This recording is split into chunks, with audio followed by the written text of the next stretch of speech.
Hello विद्यार्थी मित्रांनो, global online क्लासेसवरती आपल्या सगळ्यांचं स्वागत आहे.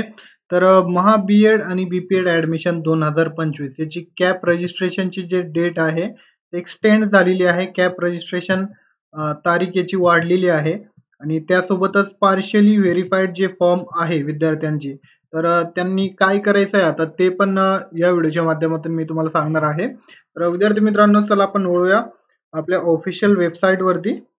सीईटी सेल तुम्ही सर्च केलं तर हे पेज ओपन होऊन जातं बघा. त्याच्यानंतर तुम्हाला ॲडमिशन पोर्टलवरती जायचं आहे. त्याच्यानंतर B Ed section under graduate courses यावरती गेला तुम्ही तर इथे बघू शकता तुम्ही all education cap round registration extend third extend आता हे झालेलं आहे. तर त्याची आपण डेट वगैरे बघूया. तर इथे बघू शकता तुम्ही एम.एड, बी.एड, बी.पी.एड आणि एम.पी.एड या जे 4 कोर्सेस आहेत तर ते सगळे डेट वाढलेली आहे त्यांची सगळ्यांची. 31 जुलै ते 5 ऑगस्ट पर्यंत जे आहे तुम्ही रजिस्ट्रेशन करू शकता. महाराष्ट्रीयन आणि आउट ऑफ महाराष्ट्रीयन जे कॅन्डिडेट आहेत ते करू शकतात. त्याच्यानंतर ई स्क्रुटिनी म्हणजे तुमचे ॲप्लिकेशन जे आहे, तुम्ही जे ॲप्लिकेशन केलेले आहेत तर ते अपलोड डॉक्युमेंट जे आहेत त्याचं व्हेरिफिकेशन होतो, ई व्हेरिफिकेशन. आणि ज्या विद्यार्थ्यांचे डॉक्युमेंट जे आहे प्रॉपर त्यांनी अपलोड नाही केले तर ते रिजेक्ट होऊन जातात, पार्शियली व्हेरिफाईड ते ॲक्सेप्ट करत नाही.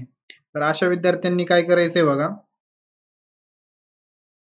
त्यांनी परत जे कॅप रजिस्ट्रेशन आहे त्यावरती जायचं आहे. त्याच्यानंतर त्यांच्या लॉग इनवरती जाऊन अनलॉक करायचं आहे, अनलॉक फॉर्म करायचा आहे. त्याच्यानंतर फॉर्म जे आहे पार्शियली व्हेरिफाईड फॉर्म जे आहे ते अनलॉक करायचं आहे आणि तिथे तुमचे जे डॉक्युमेंट जे आहे तुमचे ते तुम्हाला तिथे अपलोड करायचे आहे प्रॉपर आणि पूर्ण चेक करायचं आहे. तुम्हाला चेक करून घ्या एकदा. तुमचा फॉर्म कुठे चुकलेला आहे ते तुम्हाला मेल वगैरे येऊन जातं की काय अपलोड करायचं आहे, कोणतं डॉक्युमेंट अपलोड करायचं आहे ते तुम्ही तिथे बघून करू शकता. ओके.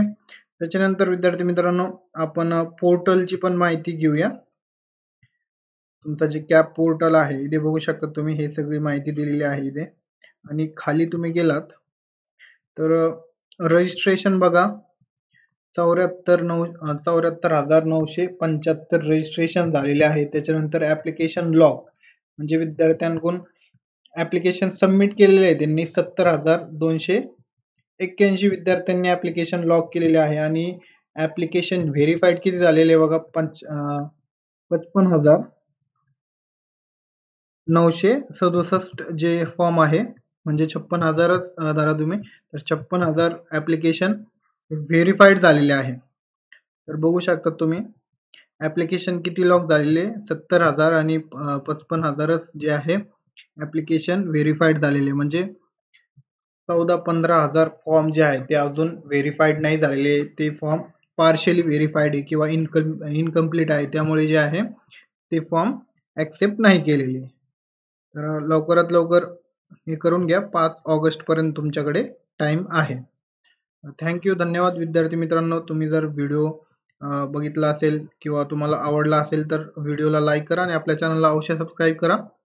अशीच अपडेट तुम्हाला या यूट्यूब चॅनलवरती भेटेल. ओके, थँक्यू, धन्यवाद. भेटूया नेक्स्ट अपडेट.